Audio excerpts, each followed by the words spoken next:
I think we can start. So again, welcome to our webinar session. Let me introduce myself first.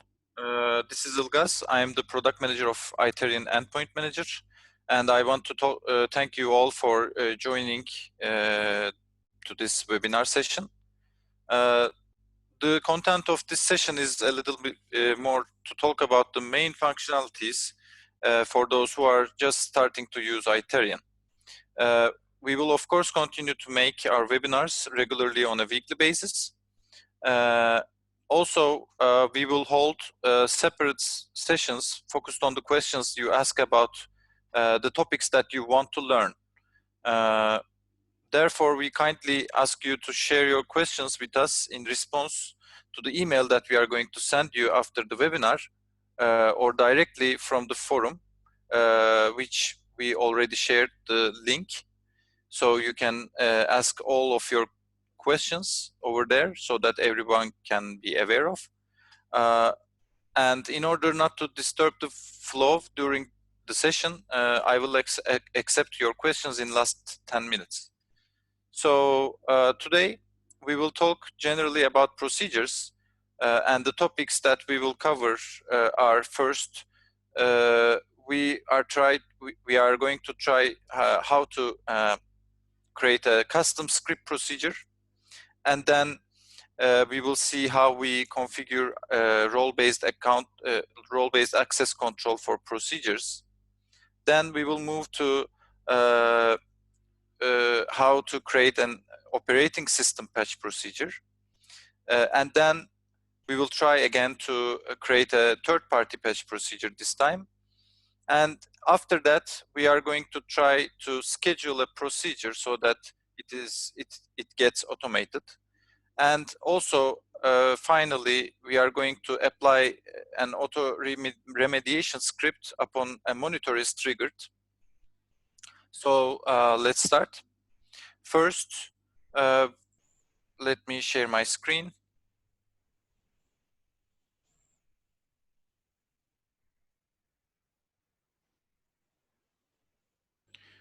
Okay. Please write down if anyone cannot see my screen right now. We are seeing. Okay. Let's start. So the first item that we will cover is how to create a custom script procedure. So as you know, this is the endpoint manager, and it allows you to manage your endpoints. On the left-hand side menu, you will see some menus, and here in configuration templates, this is where you configure your portal to manage your devices properly. And in configuration templates, when you click it, it expands, and you will see procedures submenu. And when you click to procedures, it will redirect you to all procedures that you have on your system. So as you can see, there are a lot of predefined procedures already added into your portal. It's like more than 400 procedures that you can run on your devices. And also, you can find more procedures on scripts.itarian.com. There are more than 700 procedures put in here. So let's create a custom script procedure. So on the top, you will see some action buttons, and you will see a create button, and we want to create a script procedure. So we want to give a name. Let's call it disk cleanup, and you will be able to choose the folder that this procedure will be shown. So let's create. When you create it, it opens with General tab, and this is where you can update the procedure name, the description, and also the alert when the procedure is failed. And in next tab, you will see view procedure. This is where you will write down your procedure. The scripts are Python based, so you can write any Python based script that you want. So let's write down a script. Okay, this actually cleans the disk, cleans up the disk. When you save,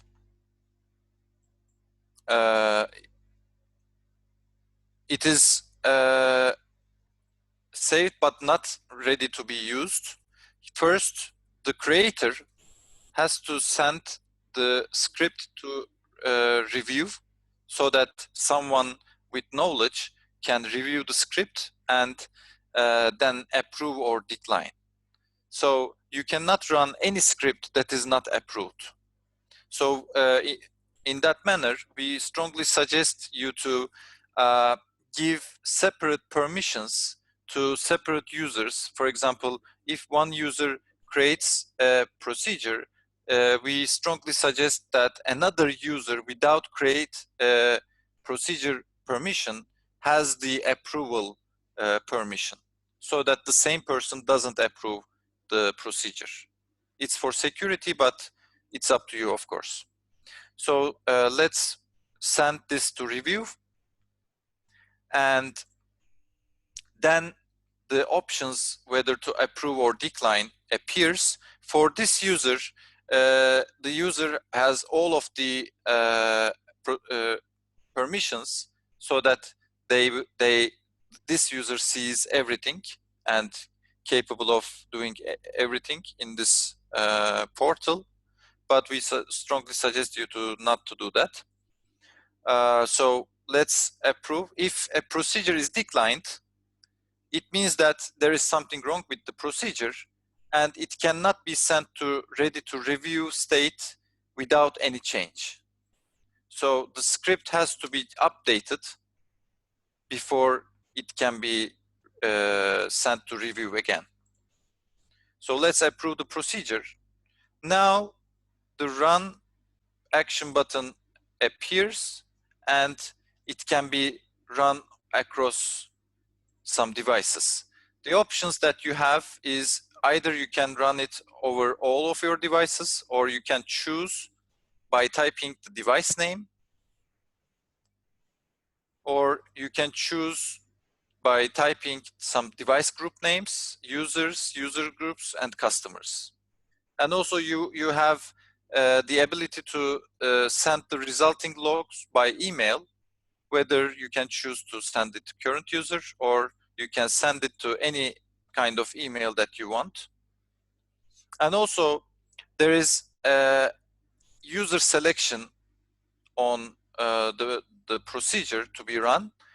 So if the procedure needs some elevated permissions, then it has to be run as local system user, because if the logged in user is used for the execution of the procedure, then it will fail if the procedure, if some of the task in the procedure needs some elevated access. But for the security, we suggest you to run the procedures as logged in user if you don't need any elevated access. And when you click the to run button, it will run the procedure, and you will see that the command has been sent. And also you will see that the log is appeared, and you can track the status of the procedure over the device. And here you can see the more detailed logs, and you also can see the tickets that have been opened in case of when the procedure is failed. you can configure your service desk to receive a ticket about the failed procedure. So that's how you control and configure a procedure, script procedure. And let's move on. So, and we will cover the role-based access control for procedures. You manage your permissions over users. So there is a role management subsection under users section. And this is where you configure your roles, your permissions, and your users. So let's configure a role. Here you can see the permission set. And since we are dealing with procedures, let's open configuration templates and procedures. As you can see, there are separate permissions for creation, edit, deletion, approval, and execution of procedures. So you can give separate permissions to separate users so that you ensure the security is obtained. And also you can have a separate permission to get a report about your procedures. So this is how you configure the permission set about procedures. And then let's apply an operating system patch procedure this time. So we again go to procedures, create, and this time we click to create patch procedure. Again, we give a name. Let's say apply critical paths.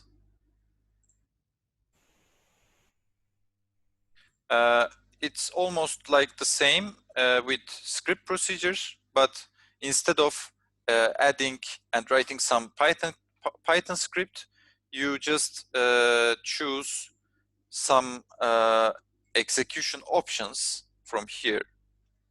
And you can choose among those options. For example, let's check out only security updates. And also let's check critical updates.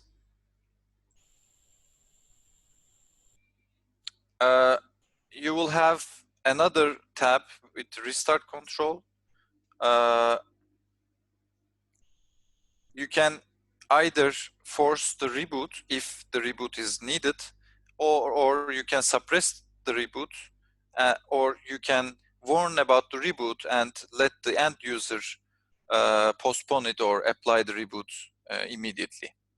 And also, when this option is selected, you can send a custom message to the end user, so it doesn't have to be the default message.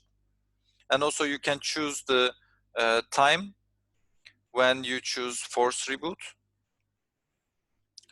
And here you will see the scheduled patch operations. I mean, the scheduled operations in profiles that includes this procedure. So we will cover in a couple of minutes. And of course, you will see the execution log of this procedure among devices. So that's how you execute and create a operating system procedure. And here, as you can see, there are no approval mechanism because there is no custom script or anything else. So you only choose some options and then you click to save. That's why you don't need some approval mechanism. So let's try to create a third-party patch procedure this time. Again, it asks for a name and description optionally.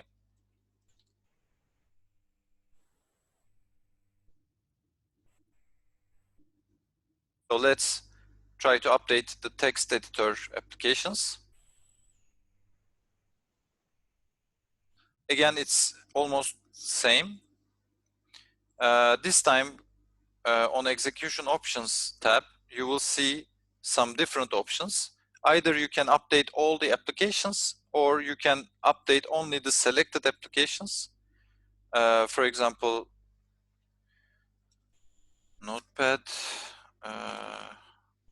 LibreOffice, OpenOffice, etc. I tried to add some text editor applications. So let's click to save. You can add as much as you can. And on restart control, it is the same with operating system procedures. You have 3 options. On schedule, you will see on which profiles this procedure is scheduled. And also on execution log, you will see the devices that this procedure was executed. So let's move to how to schedule a procedure.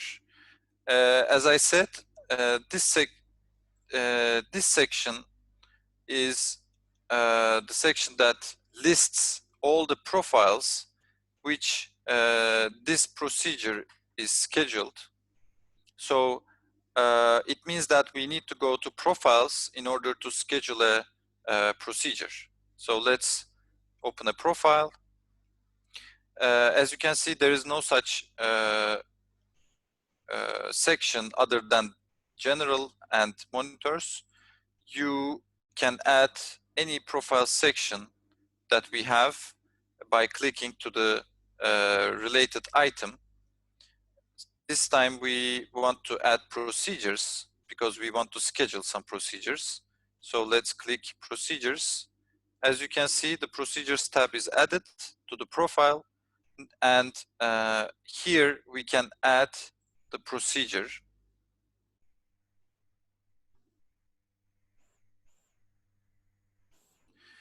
So let's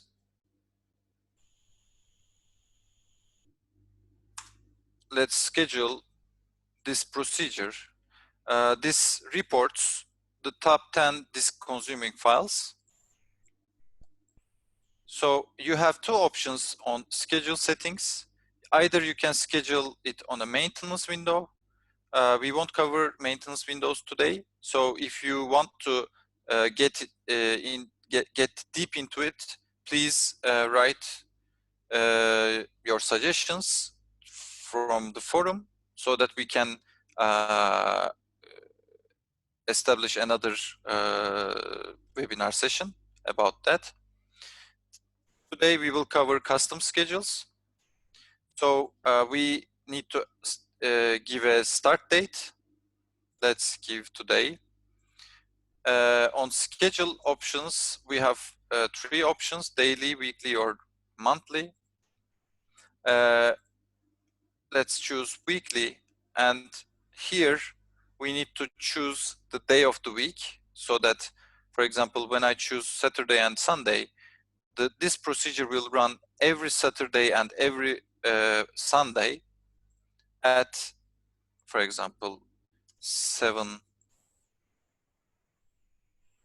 a.m., let's say. And you can also give some end time settings. This means that this procedure will run indefinitely. You can give a specific date. So, for example, let's run this procedure for a month. You can choose the elevation. And also there is an option to run the procedure immediately when this profile is assigned to any device, so that it won't wait until the scheduled time has come. And also you have the option to skip the procedure execution if the device is offline. And again, you have the option to send the resulting logs by email. So let's edit. And when you click save, it's saved.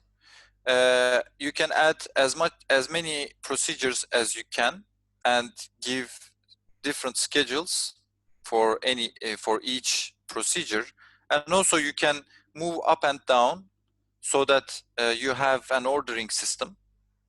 It means that the first item will be run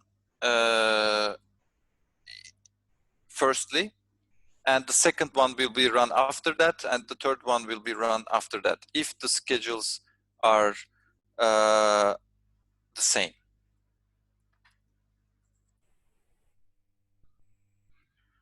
Okay, so we learned how to schedule a procedure, and now let's try to find out how to use auto-remediation when a monitor is triggered.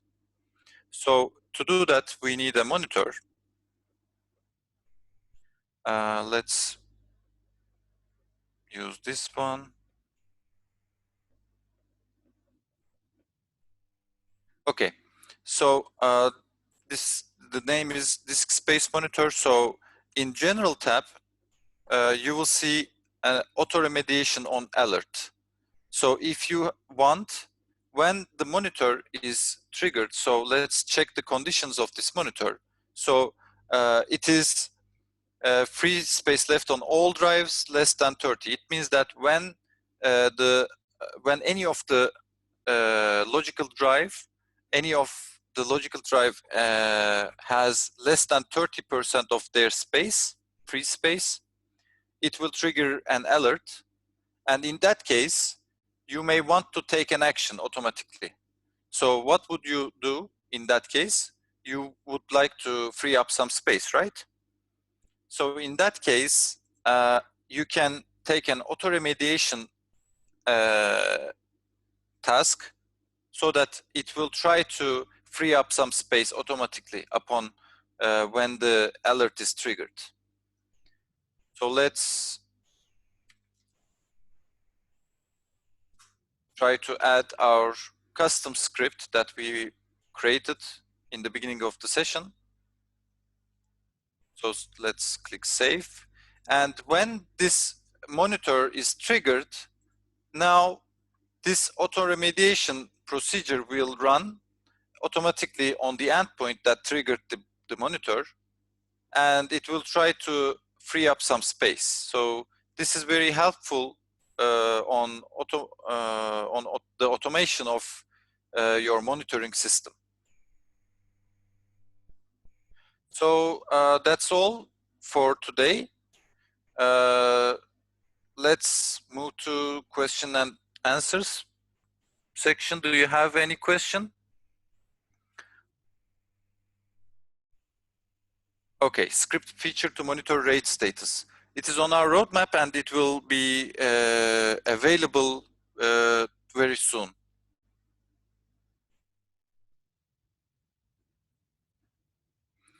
What about security client and communication client not updating after a manual push? Could you please extend your question?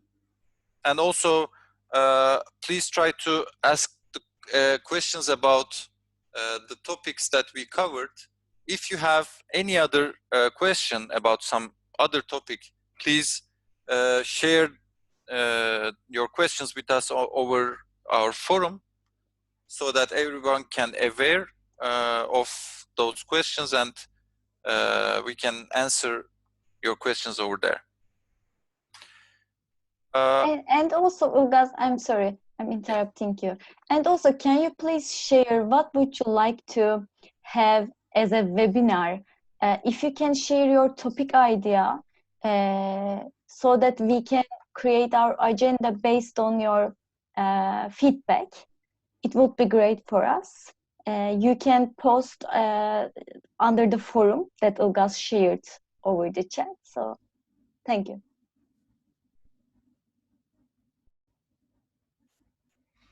So we will share the video, of course, after the webinar.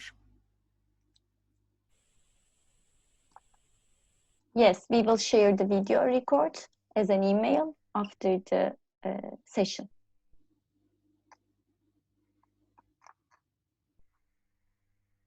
Is there any other question?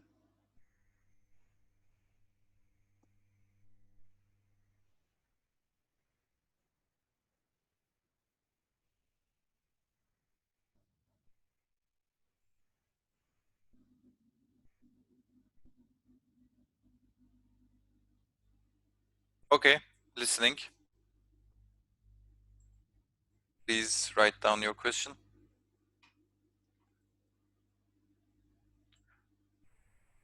Yes, it should be working.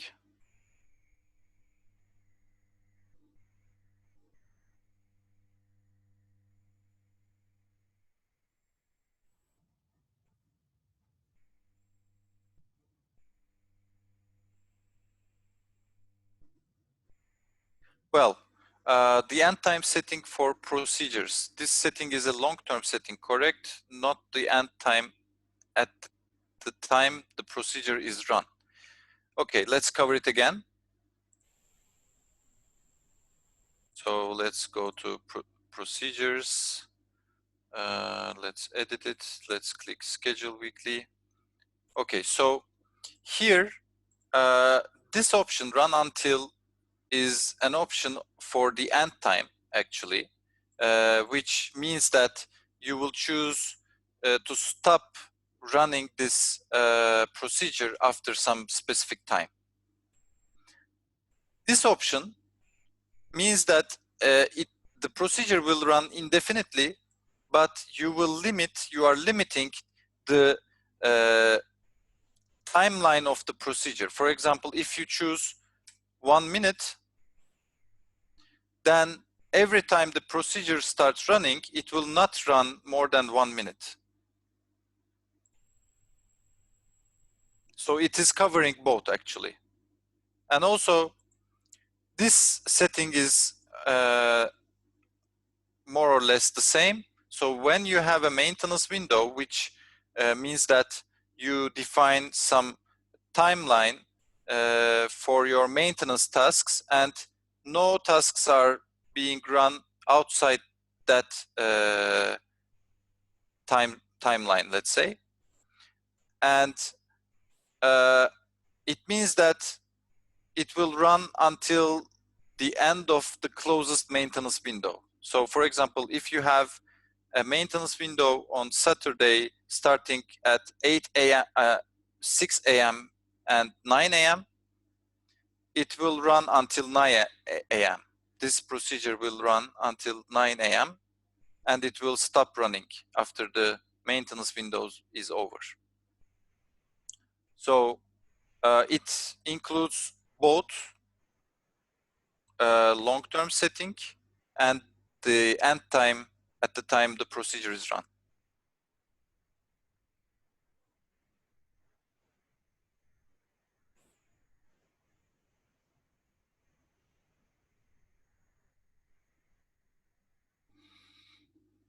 Are there any questions?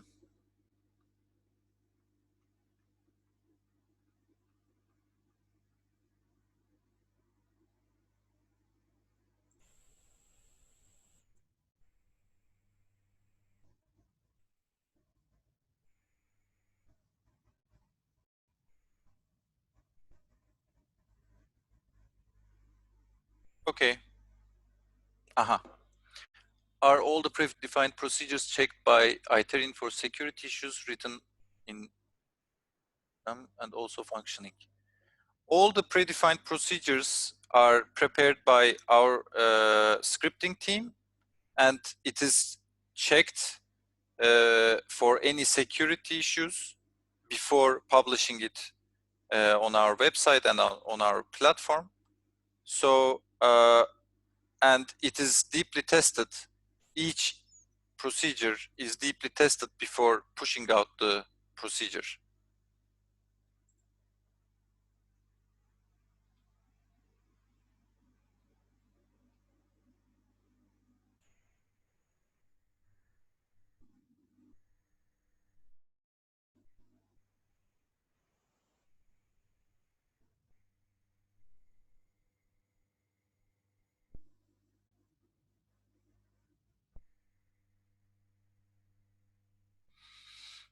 I think we don't have any another question. So if you have any question, please write it down on our forum so that we can check and get back to you as soon as possible.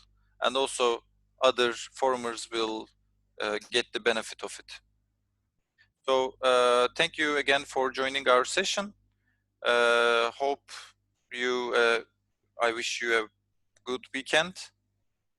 So see you later. Thank you very much.